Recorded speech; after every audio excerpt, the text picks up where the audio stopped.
So first ఈనాడు చూద్దాం.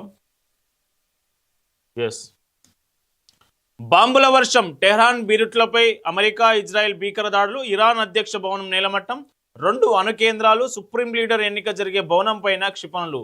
లెబనాన్లోకి ప్రవేశించిన Israel సైన్యం, ఇప్పటిదాకా 787 మంది ఇరానీల మృతి. అమెరికా లక్ష్యంగా గల్ఫ్ దేశాలపై ఇరాన్ దాడులు, సౌదీ కువైట్లలో యుఎస్ ఎంబసీలపై డ్రోన్లు, అమెజాన్ సెంటర్లపైన దాడులు, 6 అమెరికా సైనికుల మృత్యువాత. దాడికి గురైన నౌకలో 3 భారతీయ సిబ్బంది మరణం, ఇరాన్పై ఖతర్ ఎదురుదాడి. సో పశ్చిమాసియాలో బాంబుల వర్షం కురుస్తూ ఉంది. యుద్ధం 4వ రోజైన మంగళవారం దాడులు మరింత ఉధృతమయ్యాయి. ఇరాన్ లెబనాన్లపై అమెరికా ఇజ్రాయెల్ విరుచుకుపడ్డాయి. ఇరాన్ అధ్యక్ష భవనంతో పాటు 2 అణు కేంద్రాలపై దాడులు చేశాయి. ఖమేనీ వారసుడిని ఎన్నుకోవడానికి ఓటింగ్ నిర్వహించాల్సిన కార్యాలయం పైన కూడా బాంబులు వేశాయి. మరోవైపు హెజ్బుల్లా లక్ష్యంగా దాడులకు దిగిన ఇజ్రాయెల్ సైన్యం లెబనాన్లోకి ప్రవేశించింది. అటు అమెరికా స్థావరాల ఎంబసీలను ఇరాన్ లక్ష్యంగా చేసుకుంది. అమెజాన్ సెంటర్లపైన దాడులు చేసింది. యుద్ధం కారణంగా మరణాల సంఖ్య పెరుగుతూ ఉంది.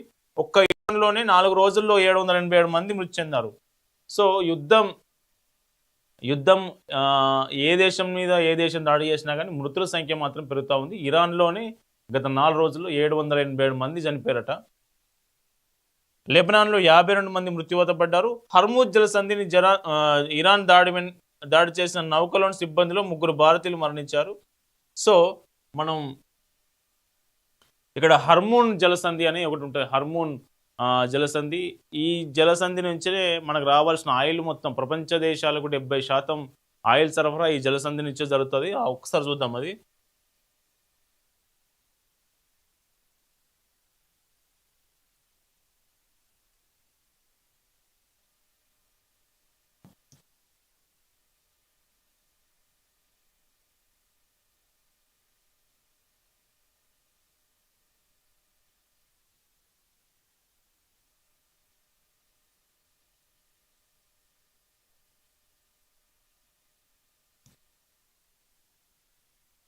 ఎస్,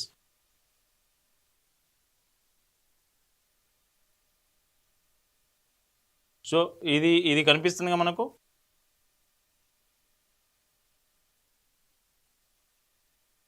ఇగో ఇక్కడ కనిపిస్తున్నా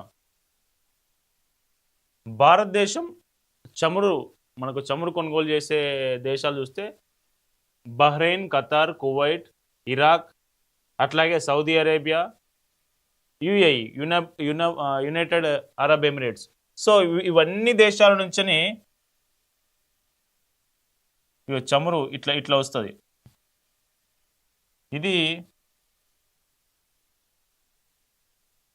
ఇది ఇరాన్ ఇంటర్నేషనల్ వాటర్ టెరిటరీస్లో భాగంగా ఇది ఇరాన్ సంబంధించిన ప్రాంతం. ఈ ప్రాంతంలో ఈ హర్మూజ్ జలసంధి, ఇది హర్మూజ్ జలసంధి, ఈ చిన్నది, ఈ హర్మూజ్ జలసంధిని మేము మూసేస్తున్నాం. ఇటువైపు ఒక్క ఓడ వచ్చినా కానీ మేము దాన్ని మొత్తం తగలబెట్టేస్తామని ఇప్పటికే మనకు ఇరాన్ సంబంధించి వాళ్ళు ప్రకటించడం జరిగింది. సో దీన్ని ప్రకటించడంపై ఈ నౌకలన్నీ ఇప్పుడు ఇక్కడ నుంచి ఆయిల్ మోసుకొచ్చే ఓడలు మొత్తం ఇక్కడ మొత్తం ఆగిపోయినాయి. మొత్తం అక్కడ ట్రాఫిక్ జామ్ ఏర్పడింది. ప్రపంచ దేశాలకు ఆయిల్ సరఫరా అయ్యే ఈ మార్గం ఇప్పుడు స్ట్రక్ అయిన నేపథ్యంలో భారత్ దాదాపు 60% ఇక్కడ నుంచే ఆయిల్ తీసుకుంటుంది. ఇప్పుడు ఇక్కడ స్ట్రక్ అయిన నేపథ్యంలో ఏం చేస్తుందంటే భారత్ రష్యా నుంచి కొనుగోళ్లు పెంచే ప్రయత్నం చేస్తూ ఉంది. మనకు రష్యా నుంచే మనం ఎక్కువ కొంటున్నాం కాబట్టి అక్కడనే ఇంకొంత ఎక్కువ కొనుగోలు చేసే అవకాశం ఉన్న అవకాశాల మీద భారత్ ప్రయత్నాలు చేస్తూ ఉంది. సరే, ఈ యుద్ధానికి సంబంధించి అట్లాగే ఆయిల్ ఎక్కడైతే ఇప్పుడు హర్మూజ్ జలసంధి మనకు ఒక అడ్డంకిగా మారిందో ఇరాన్ వాళ్ళు ఓడల్ని రానియకుండా చేస్తూ ఉన్నారు. సో ఆయిల్కి సంబంధించి ఆయిల్ సంక్షోభం, ఇక్కడ మనకు పెట్రోల్, డీజిల్ అట్లాగే ఆయిల్ ఇండస్ట్రీ ఆధారిత ఉత్పత్తులు ఏవైతే ఉన్నాయో వాటి మీద ప్రభావం పడే అవకాశం ఉందా, ఈ యుద్ధం ఎటువైపు వెళ్తూ ఉంది, ఇట్లాంటి అన్ని అంశాలను మనం అంతర్జాతీయ వ్యవహారాల మీద పట్టున్నటువంటి Hyderabad central university professor doctor Chitteddi Krishnareddy గారితో మాట్లాడదాం. ఆయనతో ఫోన్ లైవ్లోకి తీసుకునే ప్రయత్నం చేద్దాం.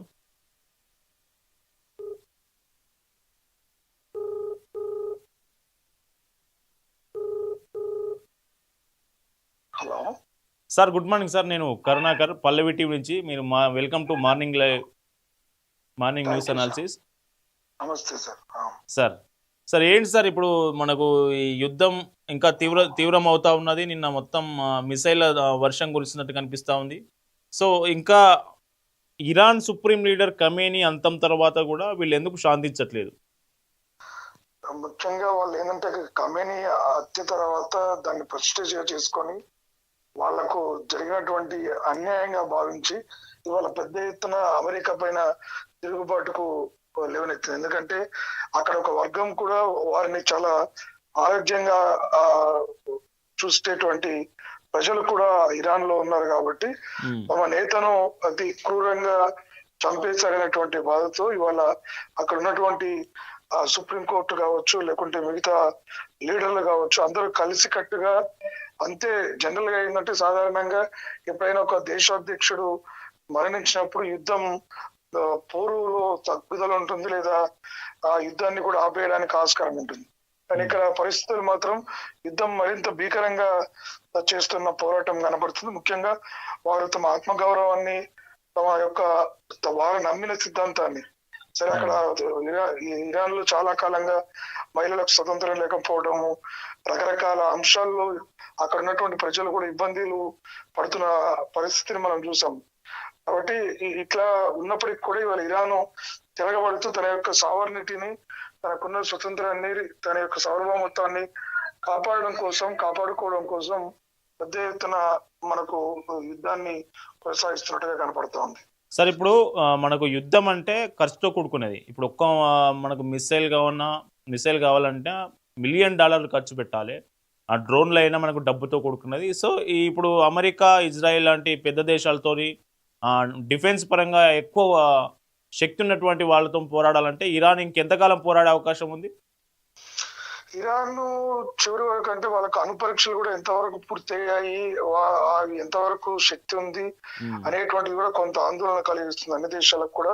ఒకవేళ అణుబాంబులు గనక వారి దగ్గర ఏమైనా ఉంటే వాటిని గనక ప్రయోగం చేసినట్లయితే మరింత ఇబ్బంది పడే అవకాశం ఉంది. ఇరాన్ కూడా ఏంటంటే ఆయిల్ రిచ్ కంట్రీ కాబట్టి వారి దగ్గర కూడా సరిపోయన్ని వెపన్స్ ఉన్నాయి. కాబట్టి ఖచ్చితంగా ఇంకొక 3-4 వారాల వరకు తిరుగుబాటు ద్వారా వాళ్ళు చేయడానికి ఆస్కారం ఉంది. దాన్ని ఎట్టి పరిస్థితుల్లో కూడా వాళ్ళు మేము అంగీకరించమని ఇటు చైనా నుంచి, రష్యా నుంచి మద్దతును కూడగట్టుకునే ప్రయత్నం చేస్తుంది. వారికి స్వతహాగా ఉన్నటువంటి ఆయుధాలే కాకుండా రష్యా, చైనా లాంటి దేశాలు వారికి ఎప్పటి నుంచో ఒక మంచి మైత్రితో కూడుకున్న సంబంధాలు ఉన్నాయి కాబట్టి అవి కూడా ఒకవేళ గనక సహాయాన్ని అందించినట్లయితే యుద్ధం చాలా కాలం కొనసాగే అవకాశమే ఉంటుంది. ఒకవేళ రష్యా, చైనా ఇప్పటికే మద్దతు ప్రకటించాయి, కానీ ఆర్థికంగా కానీ యుద్ధ విమానాల పరంగా కానీ వారికి మనకు పూర్తిగా అందించలేదు. కానీ ఒకవేళ గనక రష్యా, చైనా గనక పూర్తి స్థాయిలో ఇరాన్ వైపు నిలిచినట్లయితే ఇది మరొక 3వ ప్రపంచ యుద్ధంగా వారి అవకాశం కూడా ఖచ్చితంగా కనబడుతుంది. సరే ఇప్పుడు హార్మూజ్ జలసంధి ఏదైతే ఉందో, ఇప్పుడు ఇక్కడి నుంచి మొత్తం ఆయిల్ సరఫరా అయితే ప్రపంచ దేశాలకు, మనకు భారత్తో పాటు ప్రపంచ దేశాలకు, యూరోపియన్ కంట్రీస్ మొత్తం ఇక్కడి నుంచే పోతుందని చెప్తా ఉన్నారు. ఇప్పుడు ఈ జలసంధిని అవి మూసేసాయి. సో ఈ మూసేసిన నేపథ్యంలో మనకు ఆయిల్ ఇండస్ట్రీస్ మీద, ముఖ్యంగా పెట్రోల్, డీజిల్ వంటి ధరల మీద ఆయిల్ సంక్షోభం ఏమైనా భారతదేశం ఎదుర్కొనే పరిస్థితి ఉందా? ఖచ్చితంగా ఇప్పుడు ఏంటంటే హార్మూజ్ జలసంధి అనేది చాలా కీలకమైనది. అక్కడి నుంచి గల్ఫ్ కంట్రీస్ నుంచి మొత్తం వెళ్ళడానికి కావాల్సినటువంటి ఈ జలసంధి మార్గం ద్వారానే ప్రపంచానికి క్రూడ్ ఆయిల్ దాదాపుగా సింహభాగము ఈ జలసంధి ద్వారానే వస్తుంది. జలసంధి మూసేయడంతో దాదాపు నౌకలు కూడా అక్కడికి చేరుకొని ఉన్న పరిస్థితి మనము మీడియా ద్వారా చూస్తున్నాము. అక్కడ ఉన్నటువంటి నౌకలు కూడా ఎట్టి పరిస్థితులు ఏ ప్రయత్నం చేసినా, ముందుకెళ్ళడానికి ప్రయత్నం చేస్తే ధ్వంసం చేస్తామనేటువంటి హెచ్చరికలను కూడా ఇరాన్ చేయడం జరిగింది. కాబట్టి ఈ భారతదేశం కూడా ముఖ్యంగా దాదాపు 20% నుంచి 30% వరకు మన క్రూడ్ ఆయిల్ ఆ మార్గం ద్వారానే భారతదేశానికి వస్తూ ఉంటుంది. భారతదేశానికి ఇప్పుడు ఉన్నటువంటి నిల్వలు చూసుకుంటే, ఎందుకంటే ప్రతి దేశానికి కూడా ఒకటి ఎమర్జెన్సీ కాలంలో ఒక 70 నుంచి 80 రోజులకు సరిపోయే రిజర్వ్స్ మన దగ్గర ఆయిల్ ఉన్నాయి. అంటే ప్రపంచం నుంచి క్రూడ్ ఆయిల్ రాకపోయినా కూడా భారతదేశం ఒక 80 రోజుల వరకు పెట్రోల్, డీజిల్ లాంటివి నిరంతరం అంతరాయం లేకుండా సప్లై చేసే సామర్థ్యం కలిగి ఉన్నాయి. కాబట్టి ఈ యుద్ధము మాక్సిమం ఒక నెల నుంచి నెల 15 రోజుల వరకు ఉండడానికి, ఒక 45 days వరకే ఉండడానికి ఆస్కారం ఉంది. ఇటీవల కేంద్ర ప్రభుత్వం కూడా మనకు చాలా స్పష్టమైన హామీ ఇచ్చింది. క్రూడ్ ఆయిల్ ధరలు మనం ఇప్పుడే కాదు, గత 3 సంవత్సరాల నుంచి క్రూడ్ ఆయిల్ ధరలు స్థిరంగా ఉన్నాయి భారతదేశంలో. పెట్రోల్ డీజిల్ లో పెరుగుతున్నటువంటి మార్పులు చేర్పులు గతంలో ఏదైతే మార్కెట్ కు వదిలేసి ఎప్పుడు పెరుగుతూ తగ్గుతూ ఉన్నటువంటి దశ నుంచి ఒక స్థిరంగా ఉండే విధంగా గత 3 సంవత్సరాలుగా దాదాపుగా మనకు తీసుకొస్తుంది. ఇప్పుడు కూడా ప్రభుత్వం ఏమన్నదంటే ఈ యుద్ధం వల్ల, ఈ ఆల్మోస్ట్ జలసంధి మూసివేయడం వల్ల జరిగేటువంటి ఇబ్బందుల వల్ల ఎట్టి పరిస్థితుల్లో పెట్రోల్ డీజిల్ ధరలు పెంచము, మనం ఆందోళన చెందాల్సిన అవసరం లేదన్నటువంటి హామీ కేంద్ర ప్రభుత్వం చాలా స్పష్టంగా ఇచ్చింది. ఇప్పుడు సార్ ఒక్క విషయం, ఇక్కడ భారత్ ఎక్కువ ఆయిల్ దిగుమతి రష్యా నుంచి తీసుకుంటుంది. ఇప్పుడు రష్యానేమో ఇరాన్కు అనుకూలం. ఒకవేళ ఇప్పుడు ఈ హార్ముజ్ జలసంధి పూర్తిగా అక్కడ మనకు బ్రేక్ అయిపోతే, కొన్ని నెలల పాటు బ్రేక్ అయిపోతే, రష్యా నుంచి మనం ఇంకెక్కువ కొనుగోలు చేయడానికి రష్యా ఒప్పుకుంటుందా? ఒప్పుకుంటుంది. ఆల్రెడీ నిన్న మనకు రష్యా ప్రకటన కూడా చేసింది, భారత్ కు అవసరమైన సరఫరా మేము చేస్తామని. భారత్ కు రష్యాతో ఉన్నటువంటి మైత్రి ఈనాటిది కాదు కాబట్టి భారత్ తో ఉన్నటువంటి స్నేహ సంబంధం, భారత్ చాకచక్యంగా వాణిజ్య విధానం ఎప్పటి నుంచో చేసుకుంటా ఉంది. అమెరికా ఎంత ఒత్తిడి తీసుకొచ్చినా కూడా మనం రష్యాతోని ఉన్నటువంటి సంబంధాల నేపథ్యంలో అది కొనసాగించిన పరిస్థితి ఉంది. కాబట్టి ఇట్లాంటి క్లిష్ట పరిస్థితుల్లో ఖచ్చితంగా మనకు పూర్తిగా రష్యా నుంచి అవసరమైన మేరకు కూడా రావడానికి ఆస్కారం కూడా చాలా స్పష్టంగా ఉంది. సో ఓవరాల్ గా అయితే మనకు ఆయిల్ సంక్షోభం మాత్రం భారత్ కు పెద్దగా ముప్పు లేకపోవచ్చు అని మనం ఎక్స్పెక్ట్ చేయొచ్చు సార్. 100%. That's where. ఇప్పుడు మనకి ఎందుకంటే భారతదేశంలో విదేశీ విధానము లేదా వాణిజ్య విధానాలతో మనం ఏర్పరచుకున్నటువంటి సత్సంబంధాల నేపథ్యంలో, భారత ప్రభుత్వం గత 10 సంవత్సరాలుగా చేసినటువంటి నేపథ్యంలో ఇవాళ అవి ఫలితాలు మనకు ఈ రూపంలో కూడా కనబడుతున్నాయి. ప్రపంచం అంతా కూడా క్రూడ్ ఆయిల్ ధరలు పెరిగే పరిస్థితుల్లో ఉన్నప్పటికీ కూడా భారతదేశంలో ఆ భారం ప్రజలపైన పడకుండా ప్రత్యామ్నాయ మార్గాల ద్వారా పెట్రోల్ డీజిల్ ను, ఈ క్రూడ్ ఆయిల్ ను తీసుకునేటువంటి ప్రయత్నం భారత ప్రభుత్వం చేస్తుంది. చాలా స్పష్టంగా భారత ప్రజలపైన ఎటువంటి ప్రభావం మనకు రాబోయే రోజుల్లో కూడా ఉండడానికి ఆస్కారమే లేదు. Okay sir, thank you sir for joining with us. Thank you. So ఇది విషయం ఏంటంటే